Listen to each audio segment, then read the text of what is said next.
Kita lanjutkan ke praktek kedua nih. Nggih, Bu. Assalamualaikum warahmatullahi wabarakatuh.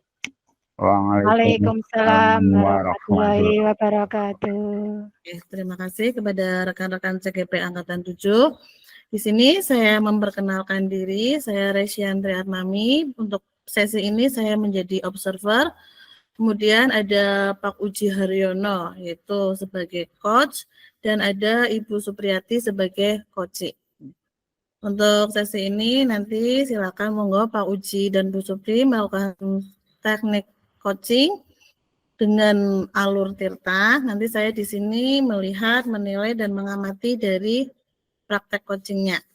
Sebelum memulai praktek coachingnya, mungkin saya perlu berbicara sebentar dengan Pak Uji, ya. Ibu. Apa kabarnya Pak Uji? Sehat? Alhamdulillah sehat. Luar biasa. Ya, sebelum memulai sesi coaching ya Pak, mungkin ada beberapa pertanyaan yang ingin saya utarakan atau sampaikan. Yang pertama, kompetensi apa yang akan dilaksanakan dalam kegiatan coaching nanti Pak? Terima kasih Bu Resyan terkait dengan sesi ini, sesi coaching. Saya selaku coach ingin menunjukkan kompetensi yang akan saya lakukan, yaitu saya akan kehadiran penuh dalam kegiatan coaching ini, dan yang kedua sebagai pendengar aktif nanti dari Bu Supri selaku coach. Terima kasih. Berarti present dan pendengar aktif ya. Kemudian dari kompetensi tersebut, kompetensi mana yang akan secara aktif atau spesifik dituju pada kegiatan coaching ini? Yang mana Pak?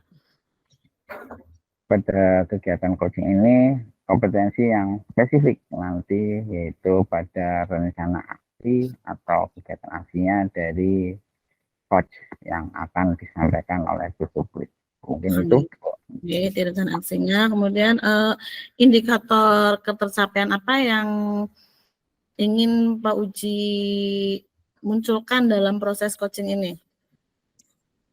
Ada banyak sekali indikator pencapaian.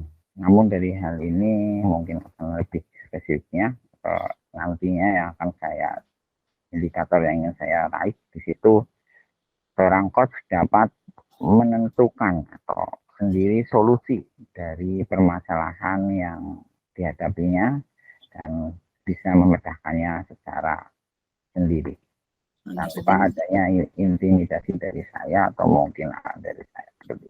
Berarti menggali sendiri nggih coachingnya.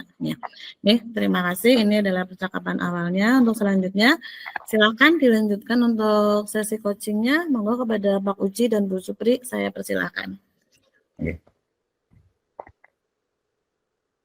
Selamat siang Pak Uji. Selamat siang Bu Resyan. Jangan capek banget ya hari ini. Hasilnya luar biasa. Ya, ini Pak Uji, iya. Ada waktu sebentar kita ngobrol-ngobrol sekitar 15 sampai 20 menit. Kira-kira Bapak ada waktu?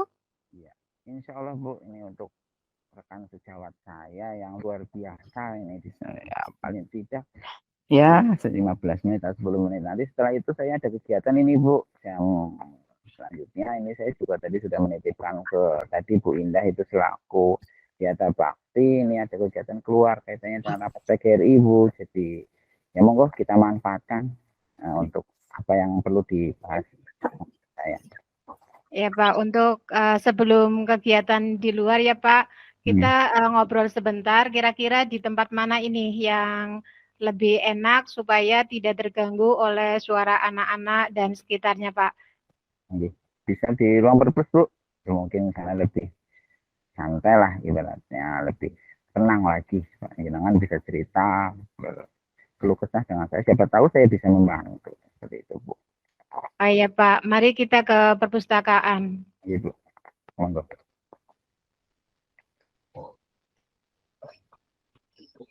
Gini Pak Uji, saya di sini mempunyai sedikit permasalahan tentang siswa saya. Jadi siswa saya ini pada saat pembelajaran dia terkadang masih kurang sopan, tidak menggunakan tata bahasa yang baik. Kemudian mungkin ini efek dari pandemi juga ya Pak. Jadi anak-anak itu untuk budaya positifnya, karakternya itu jadi menurun Pak. Gimana ya Pak? Gitu. Memang Bu, apa ya, ini sudah 2 tahun, udah 2 tahun dari tahun 2019, 2020 kita selaku guru memang mengalami penurunan seperti itu ya Bu. Hal tersebut yang saya pikirkan, nah ini saya bertanyakan ke panjenengan. Dari mulai kapan sih atau dengan sifat-sifat apa sih dari anak-anak itu mulai panjenengan tahu, mulai muncul eh, hal-hal yang kira-kira menjadikan jenengan tahu itu penurunan hal tersebut dari mana Bu? Coba ceritakan ke saya. Jadi untuk sikap siswa itu sendiri Pak, saya amati ketika anak pada masa pandemi dalam pembelajaran daring, di situ kan kita tidak bisa mengkontrol dengan langsung sikap dan pembiasaannya. Jadi setelah tatap muka 50%, di situ saya merasakan adanya penurunan karakteristik dari siswa tersebut. Kemudian ditambah lagi ketika anak di sekolahan itu agak sulit dikendalikan ya Pak. Oh iya, betul betul betul. Berarti sudah dari itu ya Bu, dari awal. Bagaimana sih panjenengan Bu bisa membedakan atau mungkin cara ibu mana hal-hal yang sekiranya bisa itu apa ya menurunkan rasa tadi bagi ibu yang kira-kira budayanya kurang bagus, mungkin sopan santunnya kurang bagus, itu ibu bagaimana memisahkannya seperti itu dengan teman-teman yang lain. Saya lihat dari beberapa anak di samping tata bahasa, kemudian percakapannya juga kurang baik, kemudian beberapa anak juga tidak melakukan pembiasaan yang positif. Jadi itu akan menunjukkan bahwa mereka itu kurang antusias dan kurang menghargai orang yang lebih tua. Terutama kalau di sekolah kan ada guru, kemudian kepala sekolah dan warga sekolah yang lain. Mereka kurang menghargai antara satu dengan yang lainnya. Begitu. Ya berarti ibu sudah mengetahui ya Bu, sudah membedakan oh ini si A si B-nya tidak terlihat sekali. Nah dari kejadian tersebut ibu bisa memposisikan keberhasilan ibu tersebut di posisi skala berapa sih antara rentang 1 sampai dengan 10. Coba ibu ceritakan. Untuk skala sendiri, menurut saya pada skala 5, karena di sini juga saya sudah berusaha untuk memberikan contoh dan teladan kepada anak-anak, sehingga mereka juga bisa meneladani dari tokoh guru tersebut. Kemudian juga kami selaku guru sering mengingatkan ketika ada anak yang berbicara kurang sopan, secara spontan, nanti kita ada pendekatan dari guru, kemudian juga kita beri nasihat.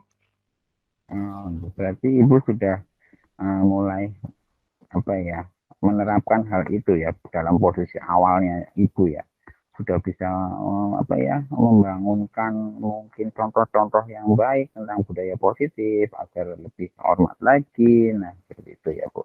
Nah dari hal tersebut kekuatan apa yang meyakinkan ibu punya pada diri ibu sendiri atau mungkin butuh kerjasama dengan siapa sih agar apa yang tadi ibu rencanakan itu berhasil? Coba. Untuk kekuatan yang dapat saya capai atau digunakan di situ ya Pak, karena saya juga orang Kemawi, kemudian saya tahu persis latar belakang dan kondisi anak. Saya di situ yakin bahwa dengan memahami background lingkungan di lingkungan sekitar, saya juga akan lebih mudah untuk memahami karakteristik dari anak tersebut.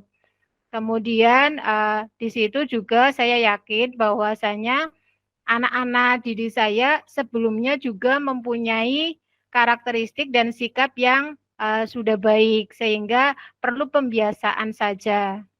Oke, berarti Ibu sudah mulai lah ya, mulai ke bekerja sama mungkin sampai dengan ke basic anak, seperti itulah ya. Intinya dalam hal tersebut Ibu sudah mulai membangun dengan orang tua, dengan lingkungan, seperti itu. Nah, dalam hal tersebut Bu, pasti, saya pasti ada tantangan, ada hambatan, dan juga bagaimana sih mensikapi itu apabila nanti Ibu dalam rencana-rencana tadi dari awal membangun semuanya itu bisa terwujud sampai dengan keberhasilan tersebut Bu. Coba cerita.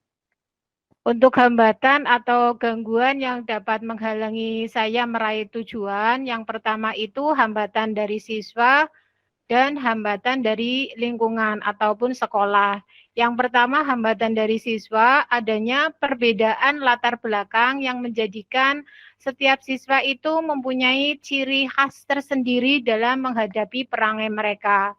Kemudian membuat siswa memahami dan membuat mereka merasa ikhlas dan menaati pembiasaan yang sudah ada itu perlu kerja keras dan diingatkan setiap saat. Kemudian untuk hambatan di sekolah, waktu untuk bertemu dengan siswa kan terbatas ya Pak. Jadi pada jam pelajaran saja, sedangkan anak itu lebih lama bersama keluarga. Jadi untuk melaksanakan program dari sekolah dengan kontinuitas, di situ pelaksanaannya membutuhkan waktu yang agak panjang. Tadi Bu, Ibu sudah menceritakan tentang tantangan, hambatan yang Ibu sudah bisa lalui, dan mungkin rencana-rencana ke depan yang nantinya Ibu bisa tempuh. Nah ini, adakah di antara banyak sekali cara, ada skala prioritas mana yang nanti Ibu nanti akan gunakan cara itu yang gitulah sampai dengan menghasilkan anak didik yang berbudaya positif seperti itu Bu. Coba. Untuk yang tadi rencana yang dapat saya capai, seperti saya akan melaksanakan kesepakatan kelas, kemudian saya juga akan berkoordinasi dengan rekan sejawat dan berkolaborasi, baik rekan sejawat maupun kepala sekolah. Kemudian saya juga ingin melaksanakan pembiasaan budaya positif. Nah, dari beberapa rencana tersebut untuk skala prioritasnya, di situ saya memilih kesepakatan kelas. Jadi saya akan melaksanakan kesepakatan kelas antara guru dengan anak didik saya di kelas begitu, Pak. Oke, berarti kesepakatan kelas adalah prioritas ya. Prioritas bagi Ibu yang nantinya akan dilaksanakan untuk menunjang terwujudnya budaya positif, mungkin sikap sopan santun yang nanti akan Ibu harapkan. Dari sebuah skala prioritas, otomatis dengan sendirinya Ibu memiliki atau mempunyai yang nantinya akan menjadikan dasar Ibu mengawasi keberlangsungan hal tersebut. Kira-kira pihak-pihak mana yang nantinya Ibu akan minta tolong? Coba. Untuk pihak yang terkait, pastinya yang pertama adalah anak itu sendiri, jadi murid di kelas saya. Kemudian juga ada rekan sejawat dan kepala sekolah sebagai pemangku kebijakan. Kemudian saya juga berkolaborasi dengan wali murid ketika ada anak yang melakukan atau mengucapkan kata-kata yang kurang sopan, ada kalanya saya mengundang wali murid tersebut. Yes, Bu. Sudah beberapa hal ya yang intinya Ibu akan diajak kerjasama untuk mempertahankan keberhasilan dari apa yang Ibu rencanakan. Sudah sangat luar biasa. Nah, dengan hal tersebut, komitmen. Nah, kalau sudah ada hal tersebut, otomatis Ibu memiliki komitmen menjaganya. Bagaimana sih? Coba cerita. Untuk komitmen sendiri, yang pertama tadi ada kesepakatan kelas. Jadi saya sepakat dengan anak-anak beberapa hal di kelas tersebut. Kemudian anak-anak juga akan melaksanakan kesepakatan kelas dengan penuh tanggung jawab. Itu untuk yang pertama. Kemudian untuk komitmen berikutnya, saya dengan rekan sejawat, di situ juga saya minta bantuan bahwasanya untuk budaya positif di lingkungan sekolah itu tidak bisa dilaksanakan sendiri, tetapi perlu kerjasama dan berbagai pihak semuanya harus mendukung kegiatan tersebut dan menjadi contoh bagi anak didik kita. Oke, berarti itu ya yang Ibu akan laksanakan. Nah, karena mungkin percakapannya juga udah dari tadi ya Bu, banyak sekali. Coba saya kepengen tahu nih, ya apa hasil kiranya menjadikan wacana bagi Ibu dari apa yang kita sudah cakapkan atau kita solusikan dari hasil coaching kita. Intinya ya apa yang kita sudah sampaikan, coba diambil hikmah dari itu. Dengan di coaching oleh Pak Uji, saya merasa pemikiran saya terbuka. Jadi untuk melaksanakan rencana aksi saya harus selalu berkoordinasi dan berkolaborasi tidak hanya dengan peserta didik, tetapi juga dengan rekan sejawat dan kepala sekolah. Kemudian juga saya menjadi terbuka pikirannya. Ada hal-hal lain di luar di situ menjadi kekuatan saya untuk melaksanakan budaya positif secara semangat ya. Terlebih motivasi intrinsik itu sendiri harus muncul gitu. Lebih tenang lah ya Bu, intinya nih dengan lebih tenang lagi ya. Oke lah, yang namanya anak memang seperti itu. Mungkin apa yang tadi udah rencanakan, semoga terutama di kelas Ibu, apalagi kelas 6 ya Bu. Kelas 6 sebentar lagi masuk SMP, dunianya sudah luas sekali. Kalau kita tidak bangun dari SD, apalah hasil nanti di luar. Terima kasih Bu. Sekiranya ada yang masih bisa saya sharing lagi dengan Ibu?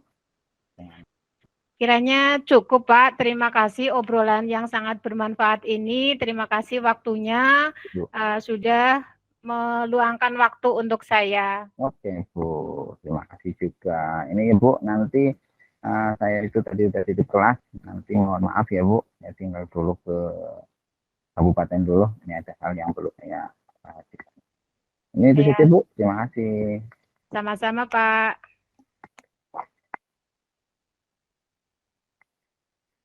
Monggo saya kembalikan ke Bu Resyan. Oke, terima kasih kepada Pak Uji dan Bu Supri. Tadi sesi coachingnya sangat menarik sekali nih.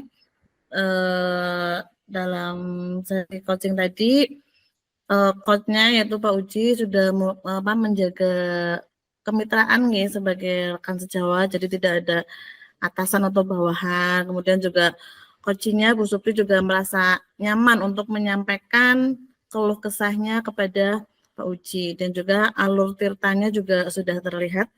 Ini sangat luar biasa sekali untuk sesi coaching dari Pak Uji dan Bu Supri. Ya, sebelum mengakhiri sesi ini, saya nanti perlu bicara lagi dengan Pak Uji. Pak, tadi dari kegiatan coaching tadi, indikator keberhasilan apa yang Pak Uji dapatkan dari praktek coaching tadi? Iya Bu, indikator yang ingin saya capai dari kegiatan coaching tadi yaitu adanya rencana aksi aksi, Bu. Rencana Iya. aksi dari coach atau Bu Supri sendiri yang ingin saya bangun di situ supaya Bu Supri bisa dapat menentukan sendiri solusinya tanpa adanya intimidasi dari saya. Dan itu juga saya juga bisa hadir sepenuhnya untuk beliau agar bisa Bu, berbagi cerita, mendengarkan secara aktif sehingga Bu Supri selaku coach merasa tidak terbebani dengan masalah yang dia sedang rasakan. Itu Bu. Nah, gitu indikatornya nih. Coach sudah bisa menggali solusinya sendiri nih. Nah, di awal tadi Pak Uci juga menyampaikan kompetensinya yaitu bisa present nih, bisa fokus, hadir penuh nih, dan juga bisa mendengarkan secara aktif. Nah, kira-kira ada kompetensi lain lagi atau tidak yang ingin Pak Uci capai? Dari hal tersebut yang paling utama adalah saya selaku coach, saya sudah memaksimalkan untuk bisa hadir present atau hadir sepenuhnya untuk coach saya untuk bisa membangun sebuah kemitraan atau memberikan gambaran atau mengurangi sedikit apa yang dia rasakan sehingga dia bisa membangun sebuah kemampuan dirinya sendiri untuk menyelesaikan sebuah permasalahan yang dihadapi. Seperti itu, Bu. Jadi sudah bisa menggali potensi sendiri nih dari kehadiran penuh seorang coach nih. Terima kasih pada Pak Uci dan Bu Supri untuk kegiatan coachingnya. Saya di sini sebagai pengamat. Mungkin kegiatan untuk praktek 2 ini saya akhiri. Wassalamualaikum warahmatullahi wabarakatuh. Waalaikumsalam warahmatullahi wabarakatuh.